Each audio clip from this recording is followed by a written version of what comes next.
service men and women from many nations. These games were created for our men and women in uniform.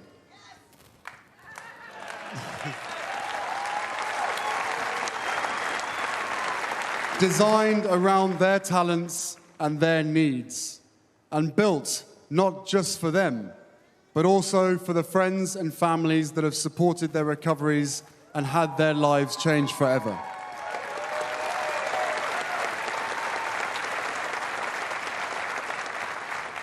Over the last 4 years, though, the Invictus Games have become about much more than the thousands of competitors who have taken part.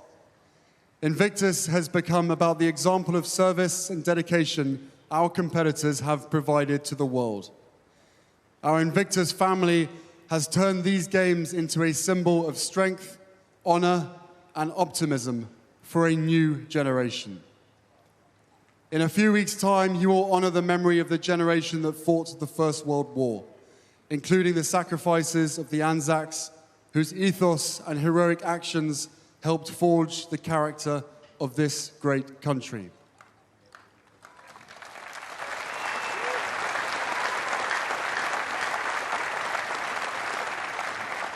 So much has rightly been made of my grandmother's generation, who endured the horrors of the Second World War and then rebuilt a world order around freedom and tolerance.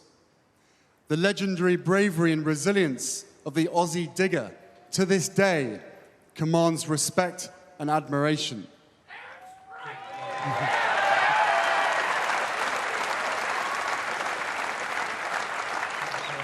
And the efforts of your soldiers to defend this nation and support your allies in theaters from the Kokoda Trail, Vietnam, and Korea to Iraq and Afghanistan have been outstanding.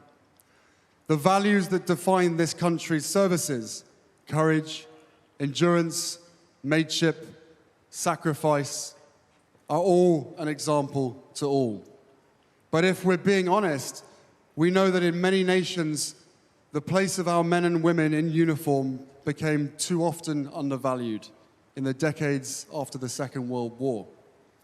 The sacrifice and character of our troops never changed, but society's recognition of them too often wavered.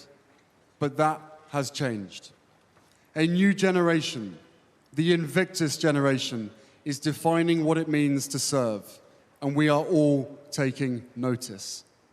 The Invictus generation has chosen to serve their countries in conflicts that are complex and dangerous, and far too often this dedication goes unrecognized.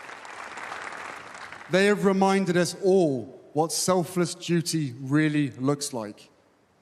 With the help of medical science, the Invictus generation has not only survived injuries that in past conflicts would have been fatal, but have also chosen to fight back from the darkest of places to be here tonight.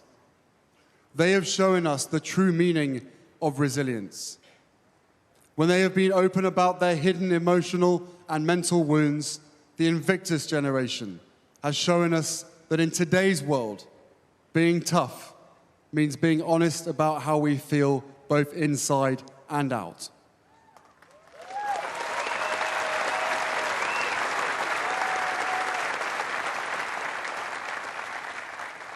When they have taken to the tracks, fields, and pools in London, Orlando, and Toronto, the Invictus generation has exemplified sportsmanship, bravery, and world-class athleticism.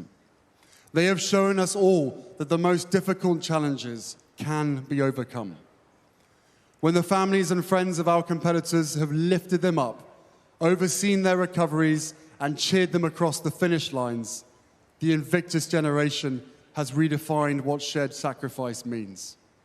They have reminded us all of our duties to each other, to support our mates, to serve our communities, and to respect those closest to us and those whose stories we will never know. And when all of us have watched the games on TV or in the stands, we too have become part of the Invictus generation. We have learned to reject pessimism and cynicism. we have allowed ourselves to be inspired. And we have shared in moments of hope, joy, and triumph that have served as an antidote to the narrative of division and despair we too often allow to define our era. So when all of you compete over the next week, remember that you do so, not just for yourselves, not just for your families, not just for your nations. You are competing with different flags on your chest, but you are competing together for one Invictus generation. You are the unconquered generation.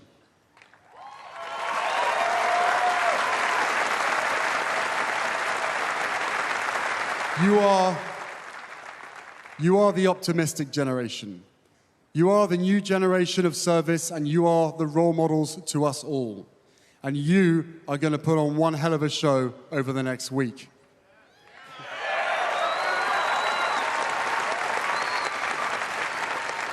Now, before I close, I want to say something directly to our hosts, the people of Australia.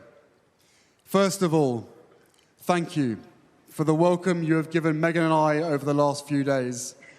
I have been so proud to be able to introduce my wife to you, and we have been so happy to be able to celebrate the personal joy of our newest addition with you all.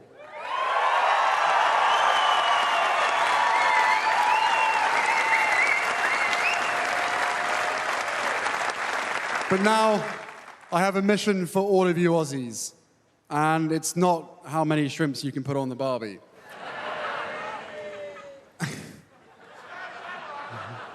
Our competitors have made it to these games, most of them traveling from many thousands of miles away.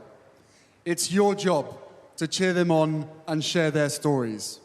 It's your privilege to watch in the stands or with your friends and families around the television. It's your responsibility to make sure your children know how amazing these guys and girls really are. Be inspired, get excited, allow the example of